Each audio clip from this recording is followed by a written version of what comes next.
와인은 어떻게 인류에게 신의 물방울이 됐나? 구사일생. 신의 물방울이라는 애칭으로 유명한 와인의 어원은 술이란 뜻의 라틴어 비눔 vinum에서 유래했으며 흔히 포도주 혹은 과일주를 칭한다. 와인은 역사에서 하나의 주류를 넘어서 문화로 소비되어 왔으며 인류의 역사적 순간들, 위대한 인물들의 일화와도 밀접히 관련되어 발전해왔다. 오늘날 고급 와인 한 병의 가격은 하나로 수억 원 이상에 이르기도 한다. 수많은 나라들이 와인을 생산하고 있지만 그 중에서는 프랑스는 남다른 역사와 전통을 자부하는 와인 종주국으로 꼽힌다.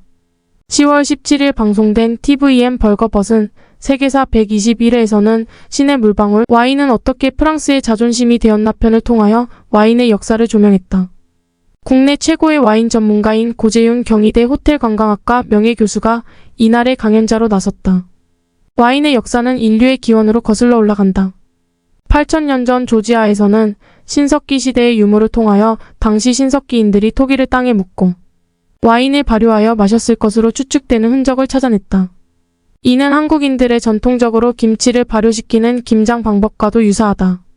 기원 전 3,000년경에 이르면 와인은 무역을 통하여 더 넓은 지역으로 수출되기에 이른다. 이집트는 세계 최초로 와인 양조를 시작한 곳으로 꼽힌다. 고대 이집트의 와인 양조 레시피는 현대의 제조법과 비교해도 큰 차이가 없다. 고대 이집트에서 와인은 제사에 쓰이거나 파라오 같은 소수의 상류층만 먹을 수 있는 초고급 제품이었을 것으로 추정된다. 이집트 18왕조의 파라오인 투탕카멘, 여성 파라오로 추정되는 메르네이트의 무덤에서 와인 항아리가 발굴되기도 했다. 이는 종교적인 이유와도 관련이 있는데 와인의 재료가 되는 포도나무는 겨울에 생명력을 잃은 듯 보이다가 봄이 되면 다시 탐스러운 포도가 열리는 것에 빗대어 와인이 부활을 상징하는 성스러운 음료로 해석되었기 때문이다. 이집트에서 오시리스는 나일강을 범람시켜 포도나무 재배에 필요한 물을 공급해준다는 믿음으로 부활과 와인을 상징하는 신으로 불렸다. 소수 지배층의 전유물이던 와인이 점차 대중화되기 시작한 것은 고대 그리스 마이너스 로마 시대부터였다. 그리스의 신 디오니소스 역시 오시리스와 마찬가지로 부활과 와인의 신으로 유명하다. 그리스인은 디오니소스를 기리며 와인과 함께 즐기는 파티 문화가 보편적으로 자리 잡았다. 그리스의 철학자 소크라테스 역시 와인 애호가로 유명했는데 와인은 사람의 영혼을 상쾌하게 적셔주며 우리의 고통을 잠재운다.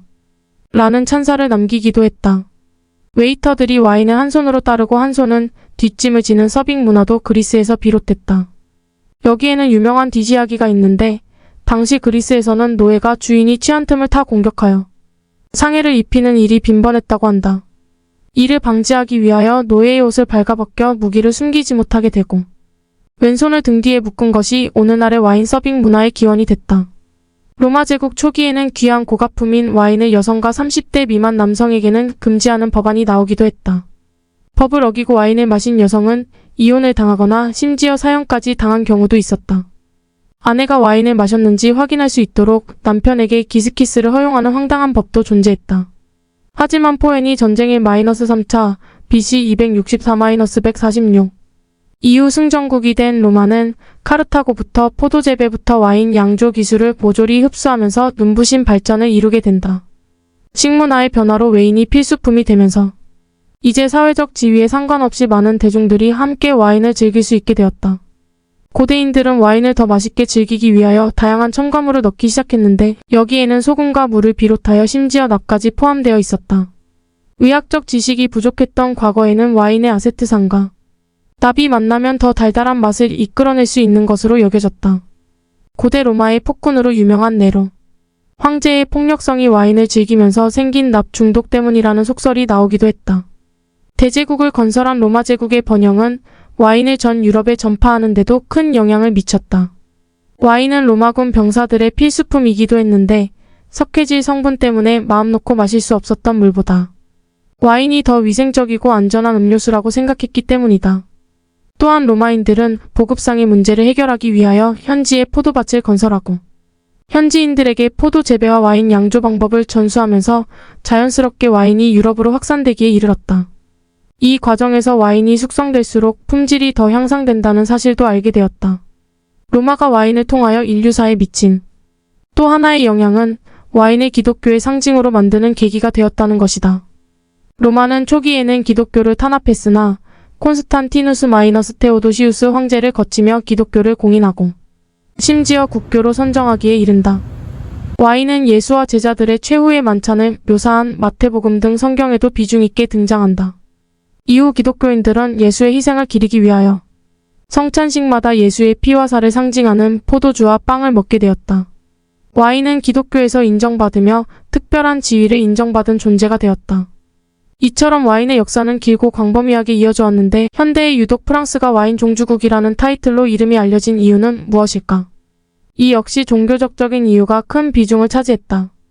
오늘날의 프랑스 일대에서 서로마 제국 멸망 이후 들어선 프랑크 왕국은 기독교를 국교로 지정했다.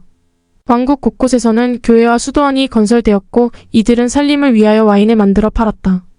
자연히 중세의 수도사들은 종교인인 동시에 곧 최고의 양조 전문가이기도 했으며 훗날까지 프랑스의 와인 양조 산업이 번창하는 기반이 되었다. 또한 14세기 교황청이 프랑스 국왕에 의하여 유폐당했던 아비뇽 유수 1309-1378년 사건을 거치며 부르고뉴 지방은 교황과 시토 수도회의 선택을 받아 훗날까지 이어지는 최고의 와인 도시로 성장하는 계기가 되기도 했다. 부르고뉴 와인은 현재에서 세계에서 가장 비싼 와인 중 하나로 꼽힌다.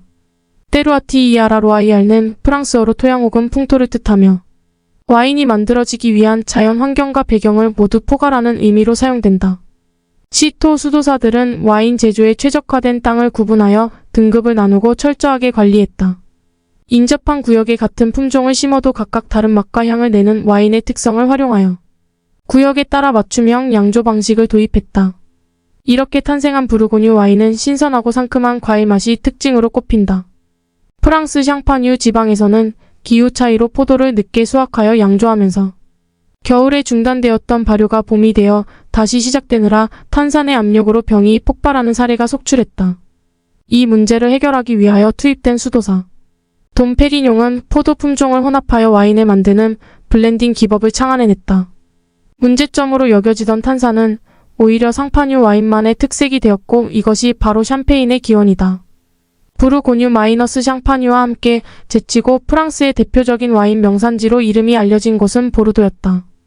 보르도는 프랑스와 영국이 패권을 놓고 한때 100년 전쟁까지 벌였던 곳이며 보르도 와인은 영국에서 특히 우수한 고급 제품으로 명성이 높았다. 프랑스는 1855년 파리 세계 박람회를 통하여 보르도 와인이 프랑스 대표 산업 중 하나로 선정되며 이제 와인은 유럽을 넘어 전 세계로 확산되는 계기를 마련한다. 하지만 프랑스 와인 산업은 몇 차례 큰 위기를 겪었다.